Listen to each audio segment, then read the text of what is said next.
that work for me. We have a lot of people, frankly, I work for them the way I look at it. Because the truth is, they're so good that I actually need them more than they need me. Does that make sense?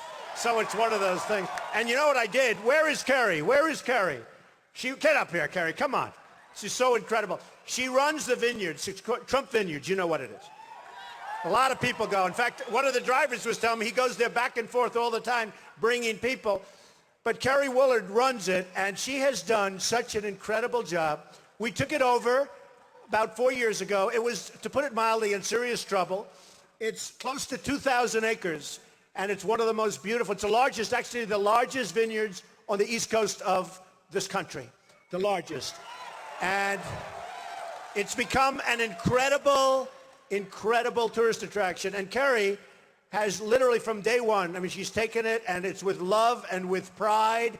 And I'm proud because, you know, one of the things, and I have to say this, that Ivanka said you have to say it. My wife said you have to say it. And I think you'll confirm it, Carrie.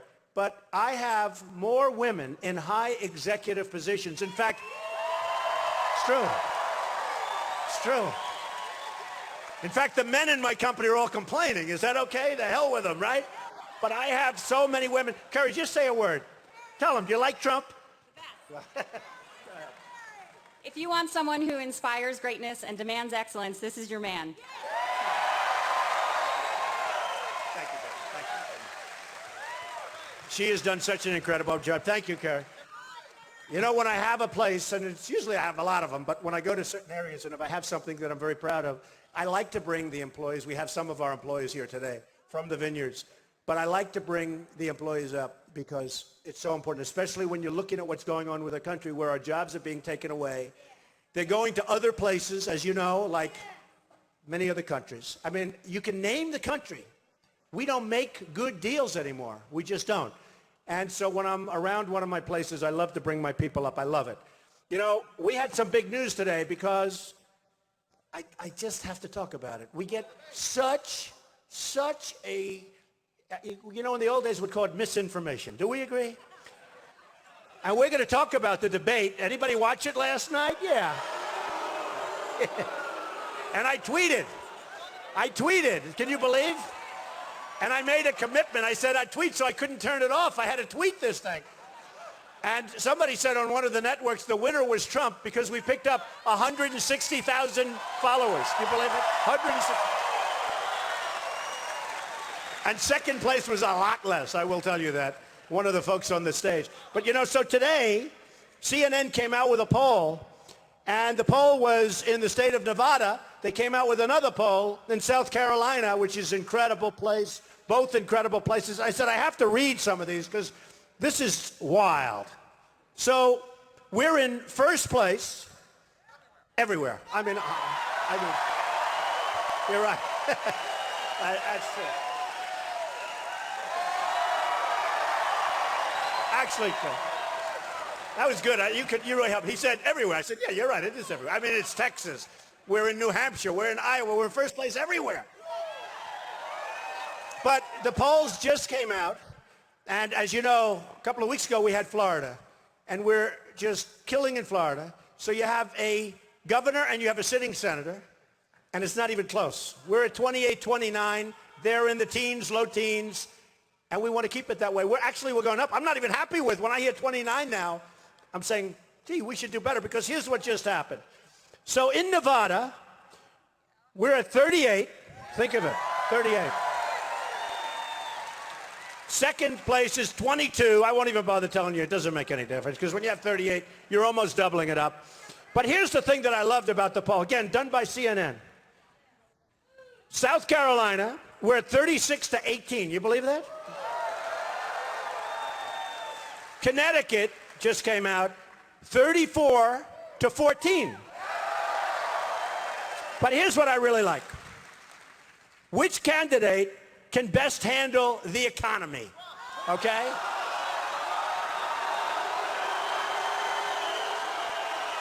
Thank you. Well, that one's big. 67% said Trump. Can you believe it? Now, you got to remember, you know, if we had two people running, and you had 67%, that would be a landslide, right? That's a landslide. If you won with 67%, the press, look at all those cameras going back there. So many. So many. And look at all the red lights. Show the crowd, everybody. Show the crowd. Show the crowd. And you got a lot of people outside that the fire marshal would not let in. So it's one of those things. But I will tell you that when you have 67% in a two-person race, that's called landslide. That's called massive victory. I don't think there's ever been a victory. And here we have on a thing called the economy. Would you say that's important? I think so, right? So 67% are in favor for Trump. Okay. We won the state by a lot, meaning in the polls by a lot. Now, a couple of these categories, I have to read them. Illegal immigration. Important. We're going to build the wall. Okay, believe me. We're going to build the wall.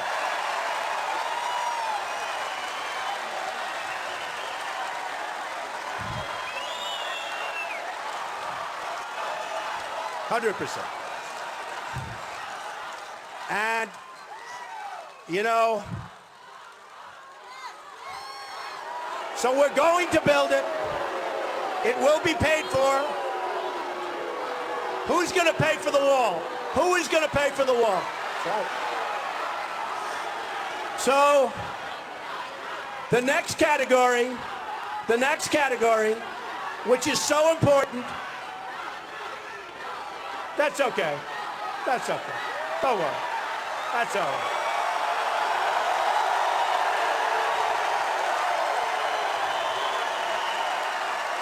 That's all right. That's why we have freedom of speech, folks, you know. And I'll tell you how dishonest the press is. We have thousands of people in this room, 7,000, I think 7,200 people. We have about 10 people over there. They'll get the headline. You won't. That's pretty disgusting. Pretty disgusting. But that's the way it goes. So illegal immigration, 55% want Trump. 13% is second place. That tells you something right there. 13%. 13%. On social issues, Trump is first. On foreign policy,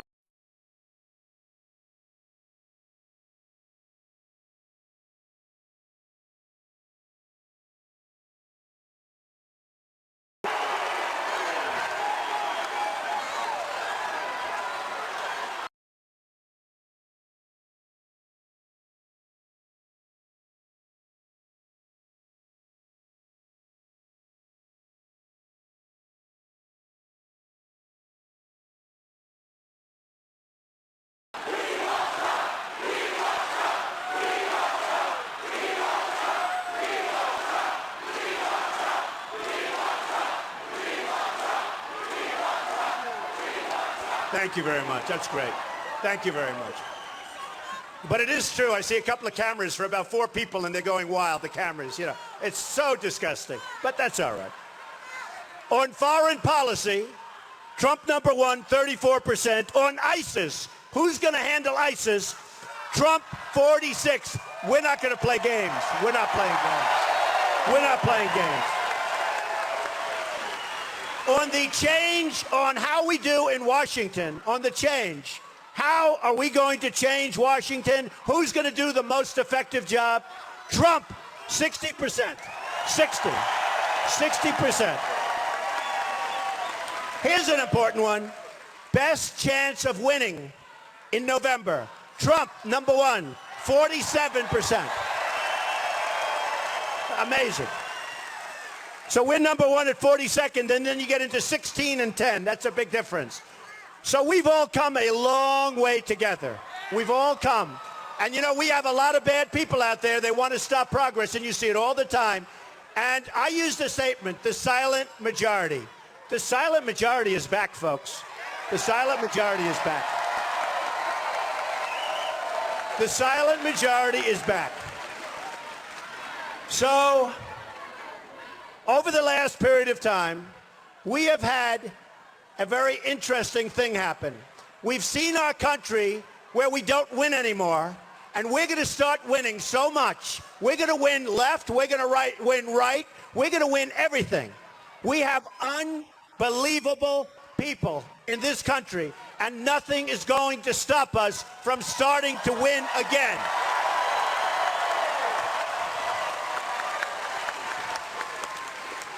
You look at what's happening with foreign countries. You look at how they're taking our jobs, how they're taking our base, how they're taking everything we have, including our money. You look at what's going on with the foreign, no matter what country you're talking about, they beat the United States. It's not going to happen anymore. It's not.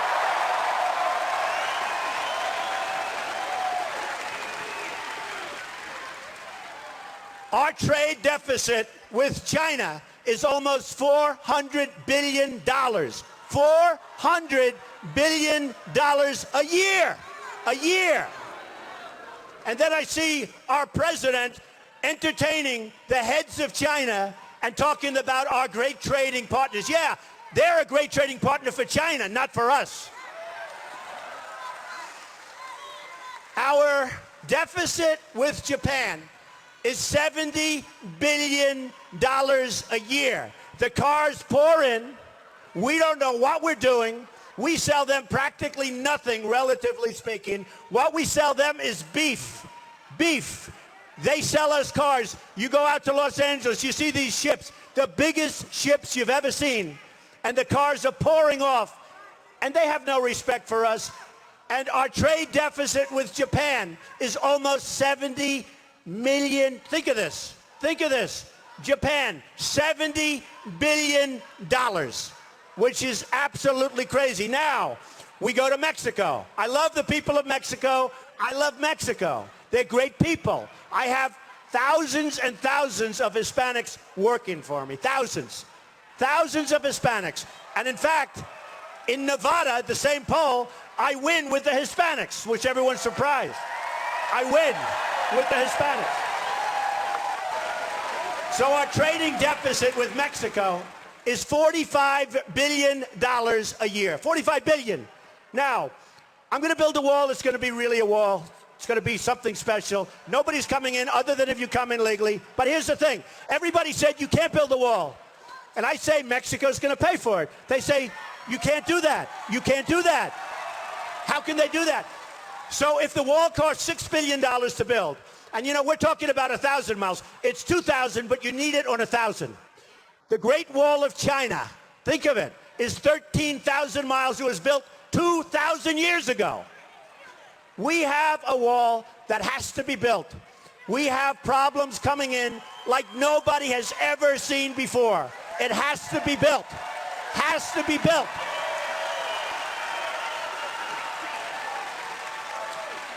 Whatever anybody said, just remember this. Almost everybody wanted this wall built 10 years ago, 12 years ago, 15 years ago. The liberals, the conservatives, everybody wanted it. One of the reasons it wasn't built is because they couldn't get an environmental impact statement approved. You believe this? All right? We're going to build the wall. Mexico's going to pay for it. Now, the people, the stupid people, say Mexico won't pay for it. We give Mexico billions of dollars. We have that trading deficit of almost $50 billion. We're talking about a 5 to 6 to 7. If you go Rolls Royce, you go. We're talking about from 5 to $7 billion. Who couldn't get that money? They're going to pay it so gladly. They're going to pay it so gladly. And I will say this. I speak with our politicians, and I speak to them all the time. But I speak to them loud and clear, and I know who I'm dealing with. And a lot of them are nice people. But they say, Donald, you'll never be able to get them to pay. And I realize they're not the right people to do the job. Because with the right messenger, they will pay so happily, so gladly. They're taking advantage of us at the border. They're taking advantage of us with trade. They're very good people, but their leaders are smarter than our leaders. Our leaders don't have a clue. They don't have a clue.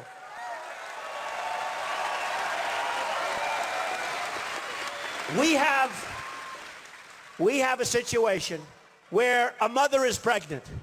She goes to the border. She walks across the border right in front of our Border Patrol, who are great people, but they're not allowed to do their job. She lies down. She has a baby that they call anchor babies. She has a baby. Now we're responsible for that baby for 85 years, okay? I don't think so. I don't think so. I don't think so. We can't do it.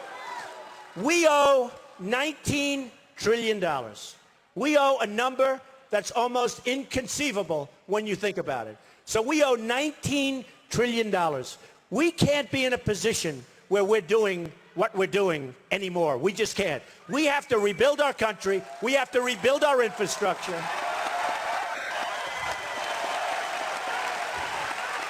We have to repeal and replace Obamacare. Have to do it. Have to do it.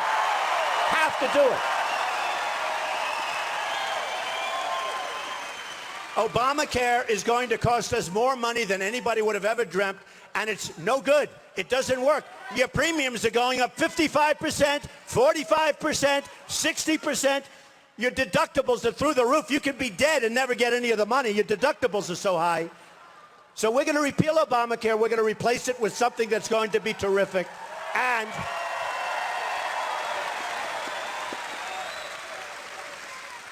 it's going to be terrific. It's going to cost our country very little, and people are going to be able to have their doctor, have their plan, pay less money. If they're sick, they're not going to have to worry about a deductible being so high that nothing works unless you get hit by a tractor. So we're going to do that. We're going to do so many different things. We're going to make our country great again. We're going to make it so great.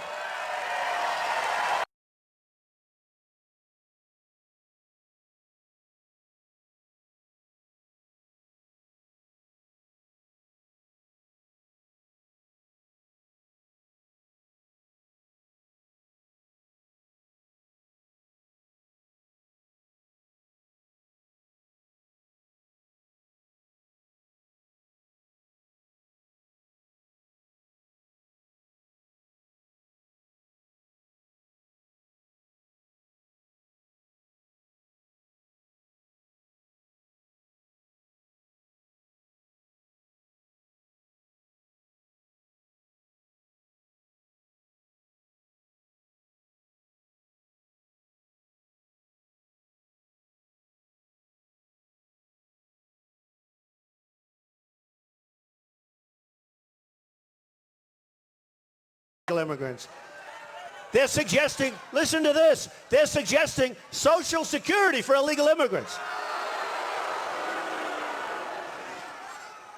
So we're going to straighten things out. We're going to do it the right way. We're going to bring immigration under control. We're not going to have a situation like Kate, beautiful Kate in San Francisco. This guy comes in 5 different times. It could have been much more than that. After the 5th time, she gets shot in the back. We're not going to have it anymore. We're going to have a situation that's going to be rational, reasonable. We're going to keep in the country when somebody goes through a long process with college. They go to Harvard, they go to Yale, they go to a great college. University of Virginia, great college, right? Great, that is right next to our property. We love them. That's a great college. But they go to University of Virginia, they do fantastic. They do just great. And they're so proud. And they're from another country, but they want to stay here. And we tell them, get out. You stayed here, you have to go home. And then there's a case in India where a man opened a company, wanted to stay here. He ends up opening the country in India. He now has 5,000 employees. It's one of the hottest companies in the world. And he would have been here. He would have been here. And that's what we want. We want to keep people here. We want people to come in legally. And I say,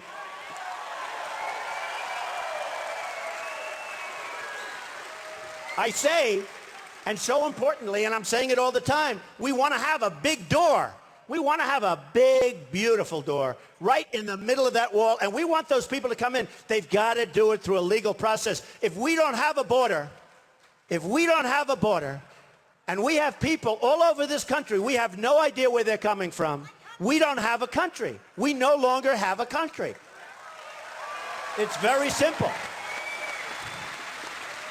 And we're going to do it with heart, and we're going to get along with people, and everything's going to be great, but we're going to have a country again. We're going to take back our country, and we're going to start doing things properly. When we have countries like the ones I named, and many others, and we have people that take advantage of our leaders because they're not smart, they're incompetent, they're stupid, or they don't care, That's going to end. I have the greatest minds on Wall Street. I have them already lined up. They're calling me. These are the greatest negotiators in the world. They're calling me. Carl Icahn, great. I have all of them. I have the best in the world. They don't want money. They don't want salaries. They're rich. They made it because they're great negotiators. They want to come and they want to see our country be great again. They're proud of our country. Some are nice people, some aren't. I don't care. I want the greatest. And I know the best. I know the smartest, the sharpest. I know people that are overrated. I know people that are better than all of them. And we're going to bring them in, and we're going to bring them in, and they're going to be in charge of one, China. Let me tell you about China. First of all, I love China. The people are great. They buy my apartments for $50 million all the time. How can I dislike them, right? I tell it to everybody. I have the largest bank in the world in one of my buildings. It's from China. I mean, this is a bank that makes Citibank look like this big. I love China, but they've taken advantage. I wish it were turned around. I wish our representatives took advantage of them. I think that would be great. I think that would be great. But it's a one-way street. It's a one-way street to poverty. For us, poverty. We can't do it. We're in a bubble right now. Believe me, we are in a bubble. We have a phony statistic on jobs. We have 100 million people in the workforce that want to work. We have 100 million people. We have tremendous levels of poverty. We have welfare all over the place. And these are people, in many cases, they want to go out and get a great job and be proud and take home a lot of money. But we can't because we're losing all our jobs. We're losing them to other nations. We're losing them to stupid policies. This trade pact, Trans-Pacific Partnership. It's believe me. If it was good, I'd say, I don't care if Obama proposed it. If it were good, I wish Obama were a great president. I don't care. Then I wouldn't have to run. I love what I was doing. It's true. I love it. I love it. So true. I'd love if he were a great president, where I say, wow, he's a great president. I'd vote. I'd be his greatest fan. I don't care, because what I want is what's good for the country. I don't want to be doing this. I'm actually having fun because I'm so energized. I go to these crowds. You know, we went to Dallas. We had 20,000 people where the Mavericks play. 20,000 people. We go to Oklahoma 2 weeks ago. We had 20,000 people in a park. We go, no matter where we go. We went to Mobile, Alabama. We had 35,000 people.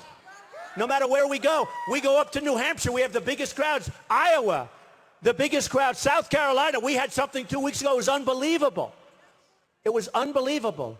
A friend of mine actually said, how do you do that? How do you make speeches in front of so many people? And you don't have teleprompters, Donald. I noticed you don't. I don't want a teleprompter. I don't want, right?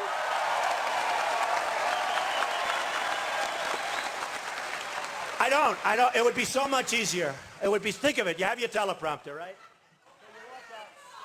You walk up. Hello, ladies and gentlemen.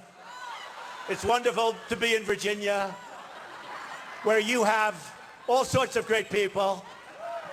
And you do. By the way, when you talk, you really have the Hall of Fame. You know, it's true. No, you have the Hall of Fame. You know, I told my guys, I said, look, I'm here. I employ a lot of people. I have a lot of property. It's great. But just a couple of things. I mean, this is a real Hall of Fame. Patrick Henry, give me liberty or give me death. How good, right? How good is that?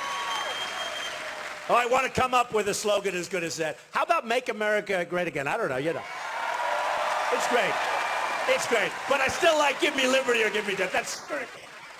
See, I want to get the word again off that eventually. You know, I want to get the word, he just said you will. I will. It's not even going to be that hard. It's not all it takes common sense. It takes business ability. And we're going to treat people well. You know, I say I'm a conservative with heart because we're going to have that great health care program, but we're going to take care of everyone. We're going to take care of people.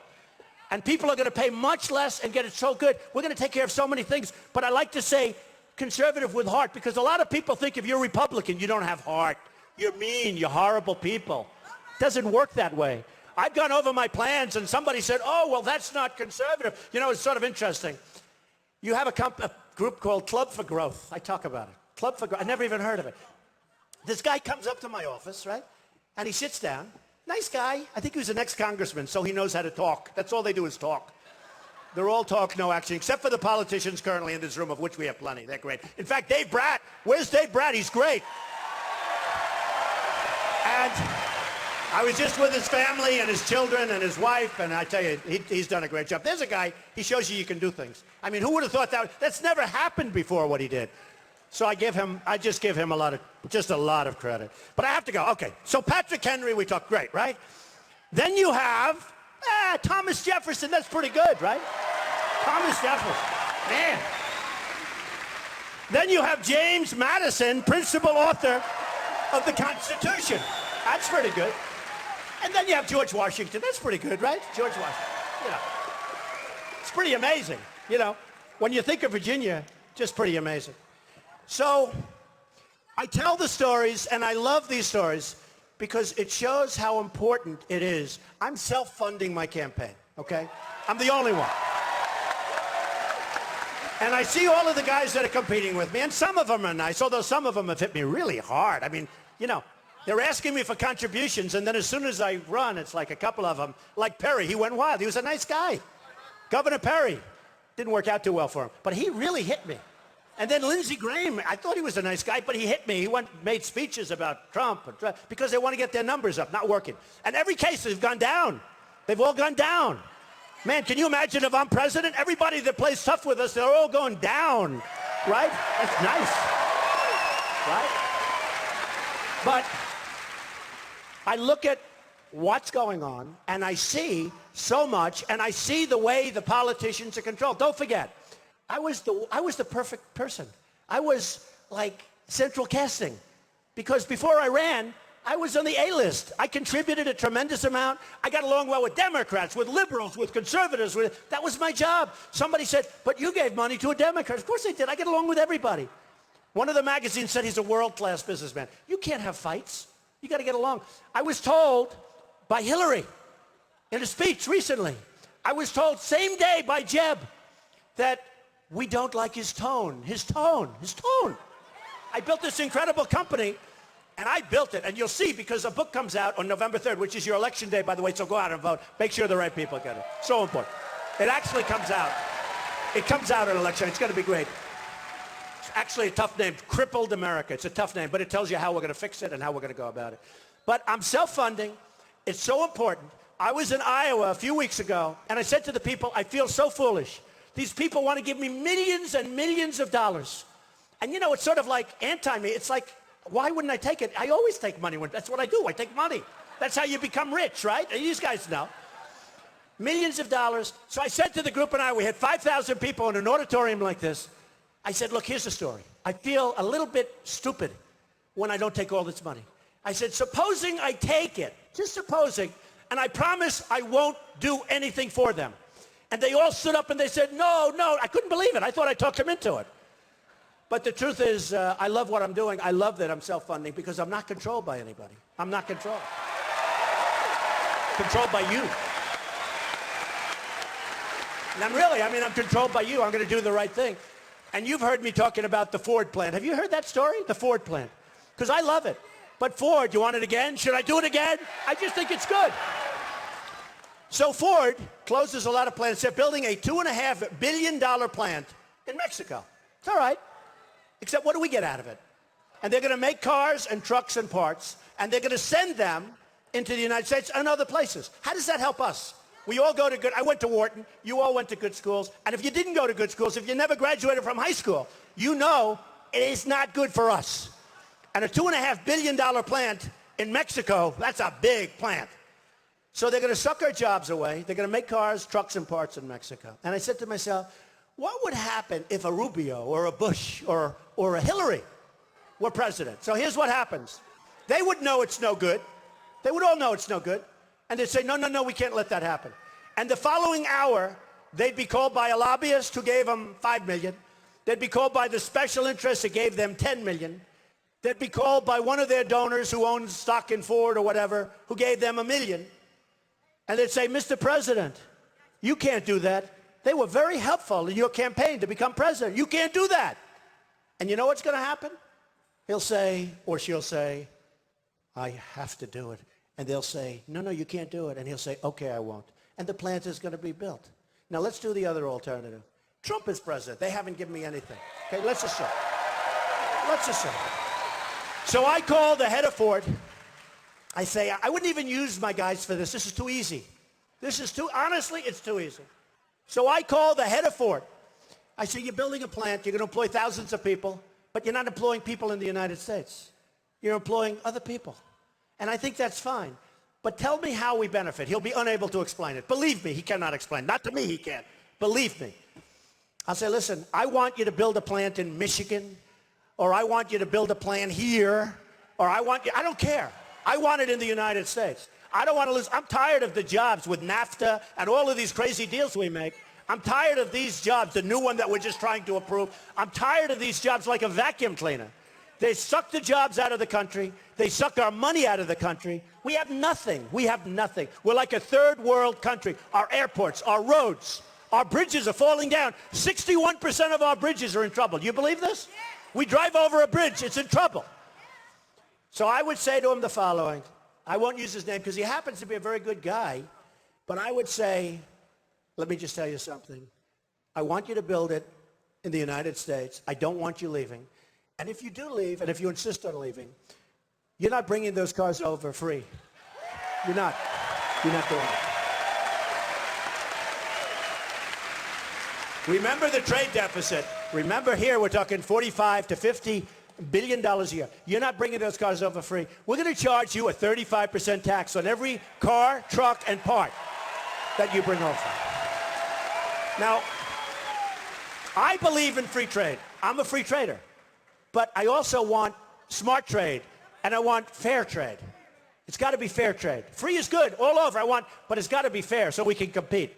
So what happens is the following. He will call up and say, no, we won't do that, Mr. President. I'll then be hit by every person I know in Washington, all of whom have given me nothing. In fact, I've given most of them, the lobbyists. I know all these people. But now they'll call, and I'll say, no, we got to do the right thing. Then I'll be called by everybody else. But I haven't taken their money. I owe them nothing. I only owe you people. I owe you in particular with that wonderful location. Right? And I'll say the following. I'm saying, no, we want you to build that plant in the United States. It's going to be built in the United States. They'll say no. I guarantee you within 24 hours, probably by 5 o'clock that afternoon, assuming it's made at 12. They like to call around lunchtime so they can have a drink and convince the politicians what to do. Assuming the call is made at 12, probably by 5 o'clock, they will say, yes, Mr. President, we've agreed, we're going to build in the United States.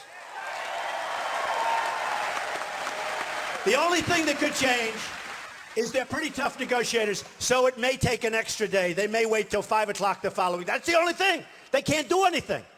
We have the cards. See, what people don't realize, Obama thinks that they have the cards. We have the cards. China has created one of the greatest thefts in the history of the world. It's true. They have sucked our economy dry. And if you want to do business in China, and I have many friends that are manufacturers, and I love these guys, and they're great manufacturers, and they call me all the time, they cannot get their product into China. They can't do it. And when they do, there's a big tax. And we're like the dummies. Oh, bring it in, just flood it in, come on in. And then they do their currency manipulation, which is one of the reasons that the trade pact doesn't work. Hillary Clinton was listening to my speech. She was in favor of it 44 times. And then yesterday, 2 days ago, she came out against the trade pact. You know why? Because if she has to debate me, she knows she's going to get killed on that pact. Killed.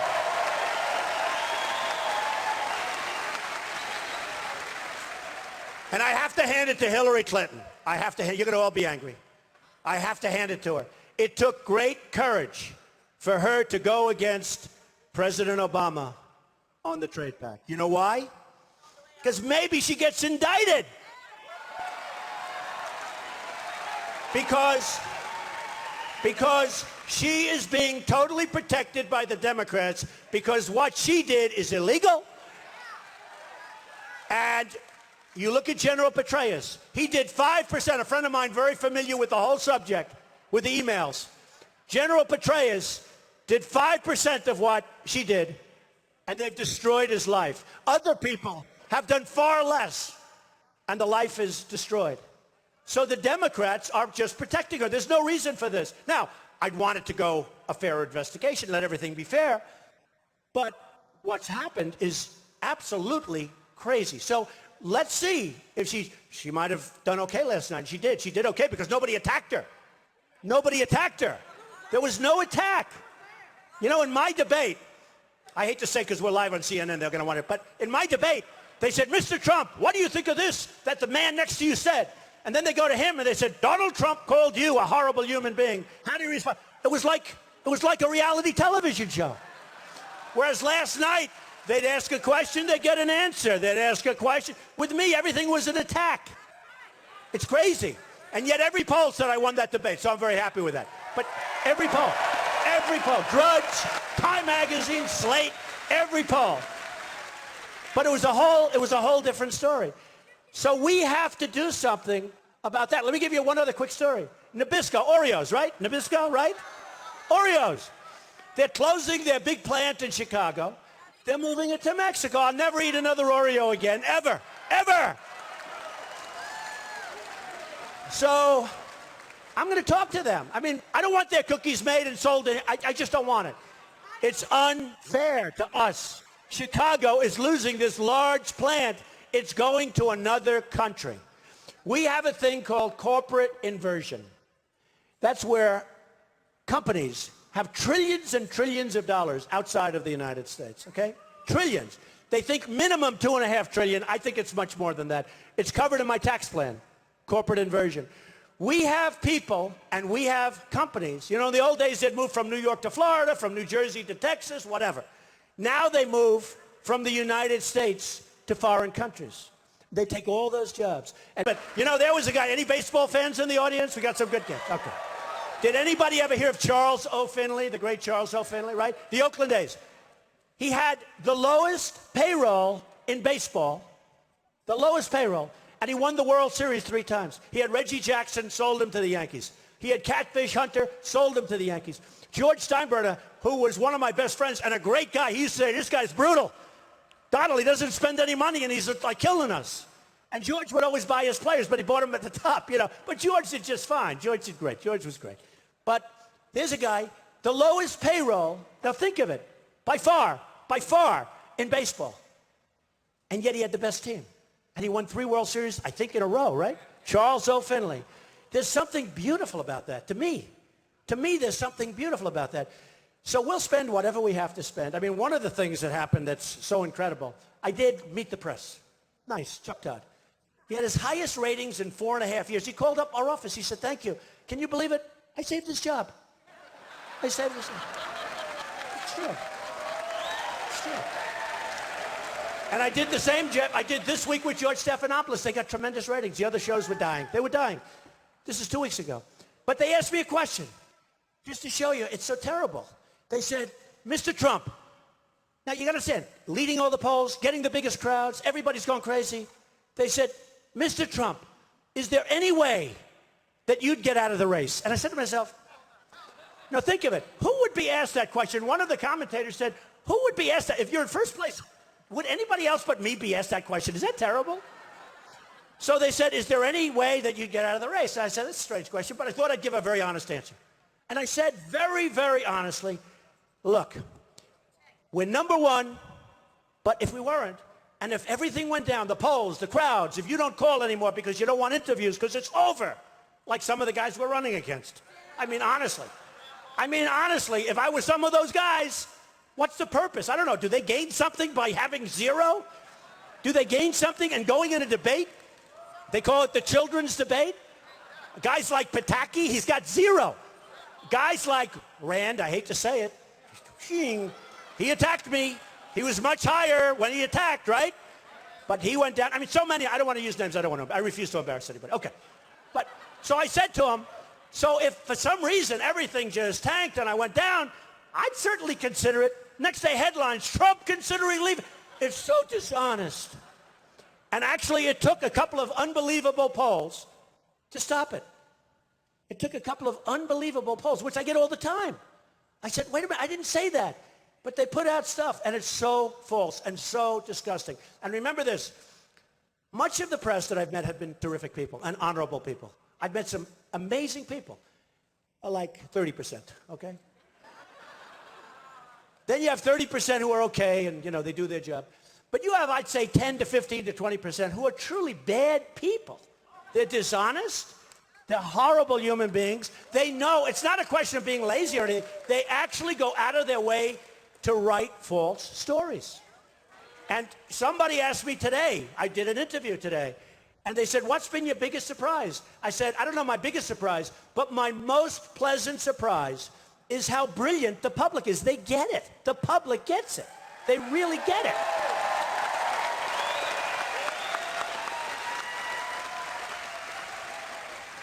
But it's been tremendous fun. I was going to tell you before, so a friend of mine said, how do you do that? How do you speak? No teleprompters, no this, no that, and you just speak. I say, it's amazing. And by the way, no disrespect, but every place I go, you would love these people. Whether it's Alabama, whether it's Dallas, whether it's all of the Oklahoma, it's like all the same. They're incredible people. You're incredible people. They want to see, it's true. It's true. They want to see our country be great again. They know it can be. They want to see it happen. They want to see victories. We don't win with anything. We don't win with ISIS. We don't win with Iraq. We don't win with Libya. We don't win with Yemen. Wait till you see that. And they are going into Saudi Arabia, folks, in case you had it. And by the way, we will defend Saudi Arabia, and we will defend them for nothing, even though they make $1 billion a day. Those days are going to stop. I ordered 4,000 television sets recently. They come from South Korea. South Korea makes a fortune as a country, a fortune. We defend them. We have 28,000 soldiers on the line. And we have this maniac on the other side. We have our soldiers right between. They pay us like nothing. We defend Germany. A lot of people don't even know. We defend Germany. They're a behemoth economically, a behemoth. We defend them. We defend Japan. Free. They give us nothing, relatively. They give us like virtually nothing. We defend them. And you say to yourself, why? And here's the thing interesting with Japan. I love Japan. It's great. Well, let's work, but work something out. Help us out. Give us something. We can get rid of all these deficits. We can make. We can make. True. And then you have the stupid people say, oh, you can't ask for that. They're a sovereign nation. Sure they are. They got to help us out. But here's the deal we have with Japan. We will defend them with our lives, with our money. We will defend them to the death. If they get attacked, we will fight. We have to fight. If we get attacked, they don't have to do anything.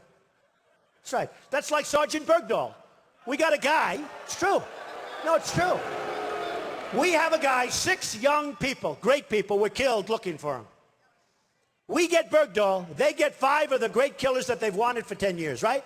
These are the deals that we make because we have leadership that doesn't know what the hell it's doing.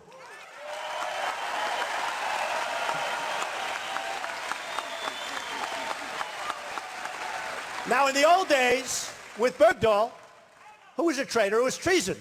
You shoot him. He got shot. You've been reading the news over the last couple of days. They think he won't even get jailed. You've been reading the news over the last couple of days.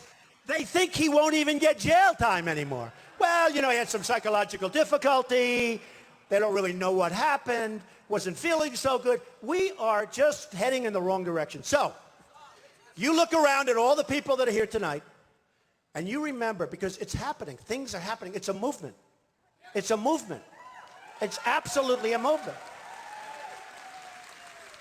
I get calls, and I was going to tell you, from a highly respected guy. He said, Mr. Trump, can I ask you one question? Reporter, one of the biggest. How does it feel? I said, how does what feel?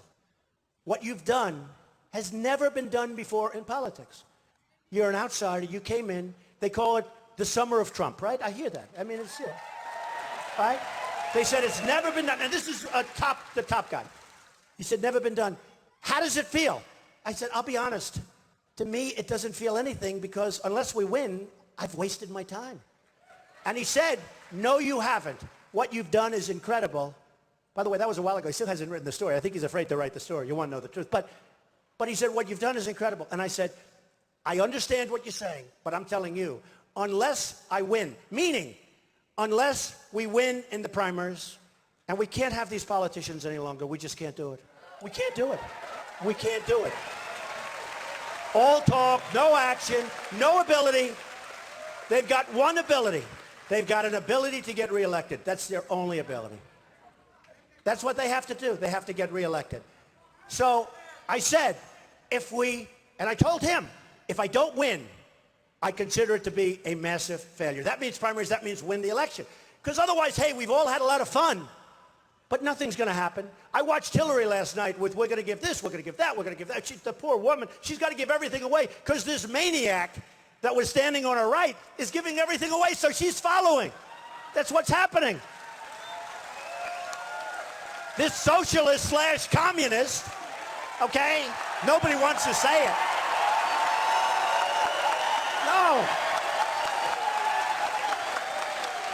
No, in all fairness to her, she's standing there listening to this guy. He's going to tax you people at 90%. He's going to take everything. And nobody's heard the term communist. But you know what? I call him a socialist / communist, okay? Because that's what he is. So then you see her stand up. Now it's her turn. And she goes, oh, I'm going to do that too. I'm going to do that too. I'm going to do that. Because you got to win. Because she's not doing so well. And in a head-to-head poll, they just did that. I beat her by 5 or 6 points. I love it. I love it. But we have to be careful. So here's the story. You're going to look around. You're going to remember this night. Because as a very important person told me, this is not just crowds gathered. This is a movement. There's a movement going on.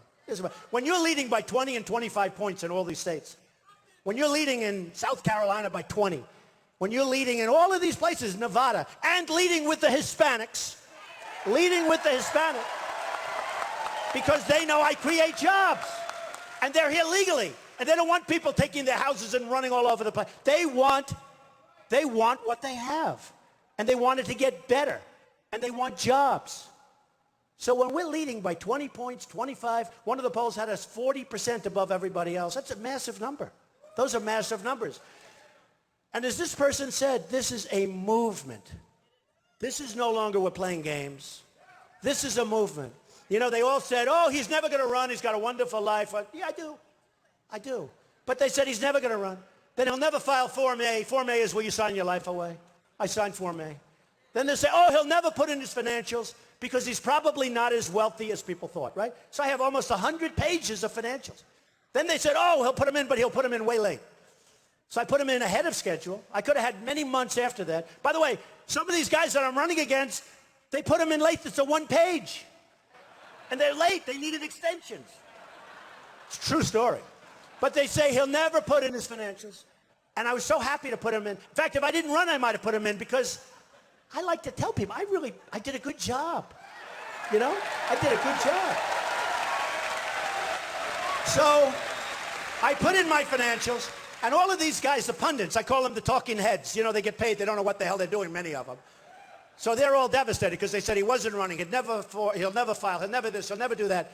So I put in my financials, and it turns out that my company is much bigger, better, stronger, better, like much bigger than anyone ever thought. It's fantastic. Like we even come down here. We have the biggest winery on the East Coast. We have the great land on the Potomac River. They don't know that. You people know it because you're from Virginia, but no matter where I go, I have property coming out of my ears.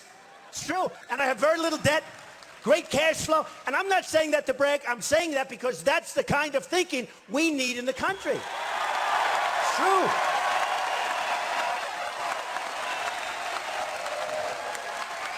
That's the kind of thinking.